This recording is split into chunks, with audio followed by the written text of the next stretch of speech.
Hello, everyone. Welcome back to Business Back and Forth, the podcast that no one can resist listening to because it's with Justin and Lindsay. Not to say that Lindsay's not going to have other guests at some point, but for now, you're stuck with us. That's right. So buckle in. Buckle in. So there's an article that crossed my radar this morning that really caught my eye. As a leader in our company, one of the founders, talking about the importance of making sure the entire team understands our mission. And I think that's really important because, we hear Simon Sinek say, people don't buy what you do, they buy why you do it. And reinforcing that with the team is also important because I think day in and day out, we work on projects and we have these things to do, but sometimes it just feels like you're doing stuff. Right?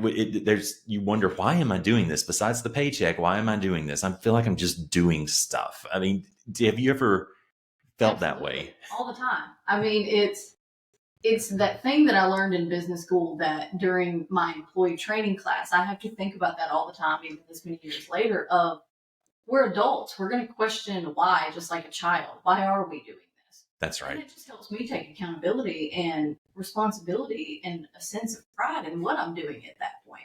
So, yes. 100%. And for our friends who are watching on video, I am going to read from a sheet of paper just so I don't get this wrong. So this article was in the Harvard Business Review, and it's titled, I'd love for everyone to go out and find this, and I'll put a link in the comments underneath this video. It's titled, "To Solve Big Problems, Make Everyone Feel Included in Your Mission." And it's written by Rajiv Shah. So the point of the article is pretty simple, that it's human nature to want to spend our days working on something more than a paycheck, and the best leaders find ways to connect their teammates' work to something bigger, more like a mission or something bigger than just the work that's in front of you. That starts by making everyone feel included in the mission. If your team feels connected to the mission, then making big bets and solving big problems will always be within your reach. Overall, basically, how important is it for leaders? Let me state that differently. How it's very important for leaders to instill in their teams the sense of this organization's larger purpose. Ours at APG, our mission statement since the beginning has been to improve lives through thoughtful design. And I had an interesting conversation with our co-founder over a meal recently about our mission statement. And I was just asking, do you think that's still true? Do you think that we're using the right words? And he gave some good feedback on it. And he said, I think the word that may be tripping people up is design. So I want to hone in on that as our part of our why. It's easy, since we're in the tech world, to think when I hear design, that means I'm a UX designer. I'm in Figma, I'm in Photoshop. I'm creating some beautiful image that's going to be on a smartphone or it's going to be on a web application, and it's stunning. But I would argue that we're all designers. The minute we listen to a problem and react to that problem, we have become a designer. And it might be a process. So, Lindsay, you come to me and say, every time I place an order for office supplies from Staples, it's a pain. And I come and you share that with me and I come up with a solution to it. I've just designed something that might be better. That's a good point. I love that take on that because it is more than what your initial reaction to that word is and being able to dive in a little bit further than that. So keep going. Well, that's a big one for me because I have literally been a designer. I still try to keep those skills available, but in the traditional user interface or high fidelity graphics sort of sense. But I think about processes. Every time we fix something that's broken or streamline a process, we have designed something. Each time that we meet with a client and we're riffing on ideas and putting things on the whiteboard, we're designing something. We're taking chaos and making it organized. We're taking a myriad of ideas and distilling them into a strategy, right? So those are all methods of design without actually drawing a picture or moving a pixel. So I'm sold on keeping the design part of our mission statement. The former part, And this is what I'll admit I don't do a good enough job from a frequency perspective, reinforcing is our mission is to improve lives through thoughtful design. But for me, improving lives, I guess, same reaction, right? Initially, you think, oh, well, it's a firefighter who's rescuing someone from a gully. It's a doctor saving someone on the operating table. Right. You've created a cure for cancer. There are so many ways we improve lives every day that are much more tactical and much more achievable than those things. And we do it every day when we create a way, like we're doing something right now for a procurement organization. We're making it easier for suppliers to meet this procurement department, and vice versa. We're making it easier for the procurement department to understand who are my suppliers. What are their backgrounds? What are their diversity categories? What do they do? Yeah. That's literally improving lives because those suppliers need commerce to stay in business. The procurement office needs those suppliers in order to accomplish their projects. We have literally improved lives in that sense. Absolutely. And I mean, Justin, think about it. And people that are sitting on this podcast now, go back and listen to some of those other episodes. And that's where a lot of this is going to continue to lead to, of unfolding different topics and these type of things. But they're overlapping in that sense, because I think about your Home Depot example of it changed those people's lives, that it's not a piece of paper, it's actually in an app, and it's being able to pull that Clorox off the shelf and knowing that that needs to be restocked again. And that helps those people over there at Clorox know that they have to contact Home Depot to get that stuff on the shelves and the dryers and everything else in between. So, and the consumer walking in who needs that Clorox to clean up something that was a disaster in their garage. Right now. Right.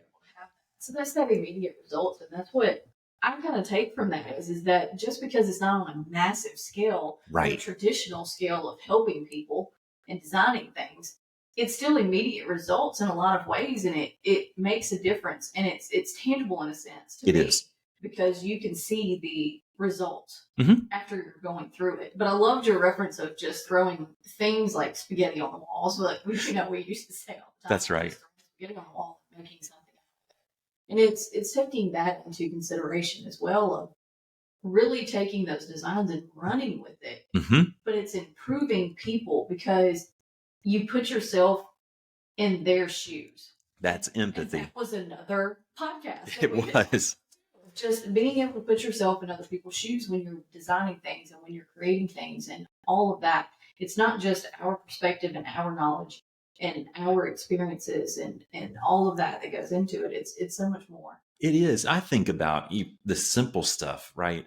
I've met people before who dread running reports at work. They say, oh my gosh, every time it's the end of the month and I need to run these reports, I just dread it because it's so labor intensive. I have to copy and paste and look at 15 different systems. That's a sort of problem. We can solve those problems. That's from my perspective, based on our experience and the full team's experience. That's the sort of thing we find easy. Just like a knee surgeon probably finds knee surgery easy. We find that easy. The person running the report finds it difficult. That same person running the report has a life. They've got kids they dropped off at school on the way to work that day to run those end of month reports. They've got to get home by 5:30 to meet them after soccer practice, right? They have lives. If we can make it easier and get them out of work on time with accurate data so they're not staying late and having to call the babysitter, those are real world things. That's why I do what I do. And that's why I think as a company, we do what we do is we have this skill set. We can do these things. We find it relatively easy because we've been doing it a long time. Ask me to operate on a knee. Just don't. Right. That's not my wheelhouse. But that's our thing. We want to improve lives through thoughtful design in this sense. Right. And I want to backpedal just a hair of talking about just sitting down with the other co-founder of the company. I strongly suggest people sitting down and going back. And maybe it's at the end of the year, mid-year, whatever. I mean, I'm sitting here at the end of the year and we're all like, what are we going to start planning for goals for this and that and everything else? And then in the beginning of the years and all of these type of things. And again, it's just doing those check-ins for yourself personally and then also in business of, am I on the right track? Are you following the right mission? Following exactly what we're needing it to be. Do we need to pivot? Are there little things that we're not doing and we may have strayed away from? And how do you pull this back in? So I just love that you sat down and just, hey, are we doing what we said? Well, it hit me. And I think maybe ask me a year from now, we may scrap that word design and go replace it with solution to improve lives through thoughtful solutions. Maybe that's a little bit more within grasp of the broader team and they feel better about it. I think that's something that we have to do as a team as well is let's talk about the mission. Let's not have it as this command from on high in the ivory tower. Y'all, I don't have an ivory tower, but you know what I'm saying. It's something that everyone buys into and believes in. And that way, I think it keeps us centered and makes sure that we feel good about the work, even on those days like we started with, where it just feels like you're doing work for the sake of doing work. As long as you can, at the end of the day, bring it back to, okay, I get why we're doing this. I did not want to write that 52-page specification. Not that we write a lot of those anymore, but I didn't want to do that today, but I get it.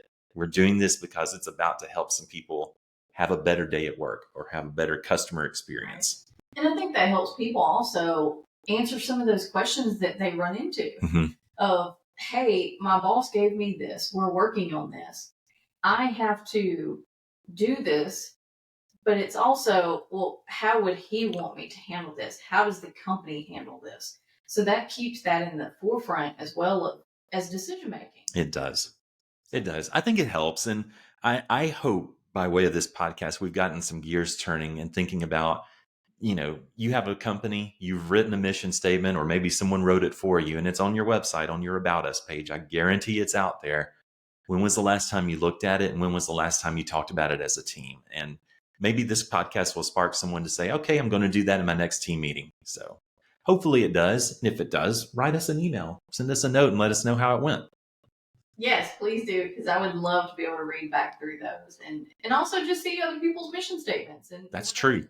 Businesses and stuff, what they have and that clarity and seeing if other people are able to decipher exactly what your message is out there for everybody. That's right. Hey, it's your why, and that's why you show up for work. So let's hear it. That would be awesome. It's important. All right. Thanks for listening. Thank you.